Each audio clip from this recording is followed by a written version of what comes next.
নমস্কার বন্ধুরা, welcome to my channel SB explorer. তো বন্ধুরা, সকলকে জানাই শুভ সকাল। তো প্রথমেই যে আপডেটটা দিয়ে শুরু করতে চলেছি সেটা হচ্ছে আজকে কাফা নেশন কাপের থার্ড প্লেসের ম্যাচে মাঠে নামতে চলেছে আমাদের ভারত এবং ভারতের প্রতিপক্ষ হচ্ছে ওম্যান। তো এই ম্যাচটা কিন্তু আজকে বিকেল 5:30 থেকে হতে চলেছে।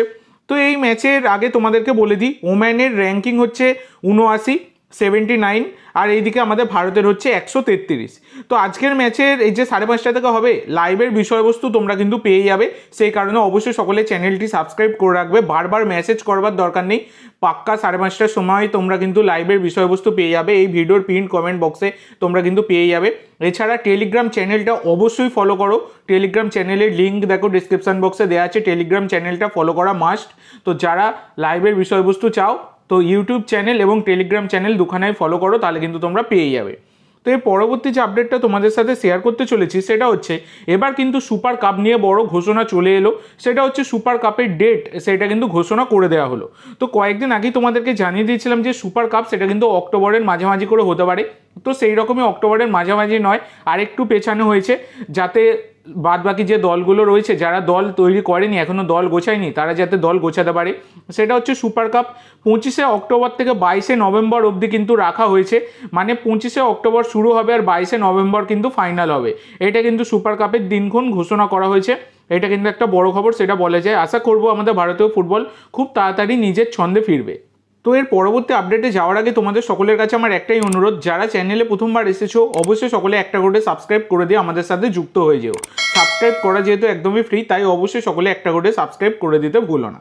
তো এই পরবর্তী যে আপডেটটা তোমাদের সাথে শেয়ার করব সেটা হচ্ছে এবার আইএসএলের জন্য যে কমার্শিয়াল পার্টনারের যে টেন্ডার ছাড়ার কথা এআইএফএফ এর, সেটা কিন্তু গতকাল তারা ছেড়ে দিয়েছে। তো কমার্শিয়াল পার্টনার যেটা দরকার আইএসএলের জন্য সেটা কিন্তু এআইএফএফ তারা গতকাল ছেড়ে দিয়েছে এবং এই টেন্ডার জমা দেওয়ার শেষ তারিখ হচ্ছে 14ই সেপ্টেম্বর। তো এই যে তোমাদেরকে আগেই জানিয়েছিলাম যে এই যে টেন্ডার যেটা ছাড়বে এআইএফএফ, তাতে কিন্তু মুখ্য ভূমিকায় থাকবেন না কল্যাণ চৌবে। তো সেইটাই কিন্তু হয়েছে। 3জন মেম্বারের একটা কমিটি বানানো হয়েছে, যে কমিটিতে রয়েছেন প্রাক্তন বিচারপতি নাগেশ্বর রাও, এইটা তোমাদের সাথে অনেক আগেই শেয়ার করেছিলাম।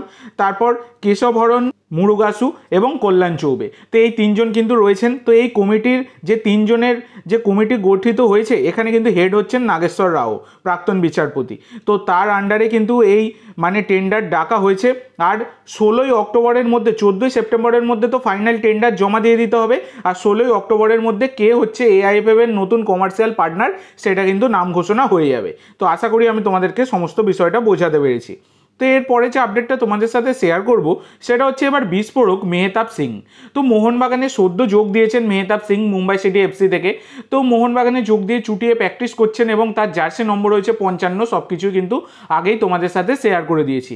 তো দুদিন আগে এই আন্ডার-23 ম্যাচেই আমাদের ভারত অংশ নিয়েছিল কাতারের বিরুদ্ধে।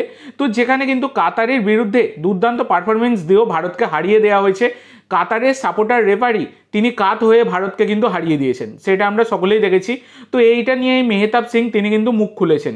তো মেহতাব সিং তিনি বলেছেন যে এবার প্লেয়াররা কী করবে যদি রেফারি এই রকম করে। তবুও কিন্তু প্লেয়ারদেরকেই গালাগালি দেওয়া হয়।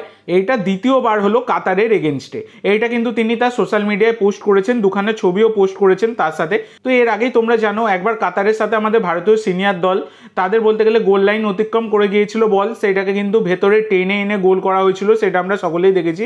এবং এই দুদিন আগে একটা পেনাল্টি দেওয়া হয় আমাদের ভারতের অনূর্ধ্ব-23 দলের বিরুদ্ধে, যেটা কিন্তু পেনাল্টি ছিল না। তো কাতারের বিরুদ্ধে খেলা হলেই রেফারিরা কাতারের জার্সি গায়ে না চাপালেও মনে মনে কিন্তু কাতারের জার্সি পরে নেয় এবং কাতারকে সাপোর্ট করতে থাকে। তো এটা হচ্ছে ওয়েল পেড, এইটুকুই আমরা বলতে পারি। তো এর পরবর্তী যে আপডেটটা তোমাদের সাথে শেয়ার করতে চলেছি এবং আজকে লাস্ট আপডেট, এটা সেই রকম কিছু ব্যাপার নয়, তবে একটা ব্যাপারও তোমরা বলতে পারো, যেটা হচ্ছে মোহনবাগানের তুরুপের তাস এবার কিন্তু নতুন প্লেয়ার। সেটা আর কেউ নয়, মোহনবাগানের নতুন ষষ্ঠ বিদেশি রবসন রবিনো। তো রবসন রবিনো যিনি 10 নম্বর জার্সি গায়ে চাপাতে চলেছেন, তিনি কিন্তু মোহনবাগানের তুরুপের তাস হয়ে উঠতে পারেন। তো ব্যাপারটা কি তোমাদেরকে বলি, ইতিমধ্যে রবসন রবিনো তিনি মোহনবাগানের হয়ে চুটিয়ে অনুশীলন করছেন এবং তিনি কিন্তু প্র্যাকটিস করছেন চুটিয়ে, এবং সেই প্র্যাকটিসে তিনি কিন্তু গোলও করছেন। এবং যা খবর পাওয়া যাচ্ছে তার যে স্পিড, যে স্পিডে তিনি দৌড়ন, সেই স্পিডটাও কিন্তু মারাত্মক প্র্যাকটিসে তিনি কিন্তু দেখাচ্ছেন। তো সেক্ষেত্রে এই রবসন রবিনো তিনি কিন্তু মোহনবাগানের তুরুপের তাস হয়ে উঠতে পারেন আসন্ন ACL 2 এর ম্যাচে। তো তোমাদের কি মনে হয় অবশ্যই সকলে কমেন্ট করে জানাতে ভুলো না।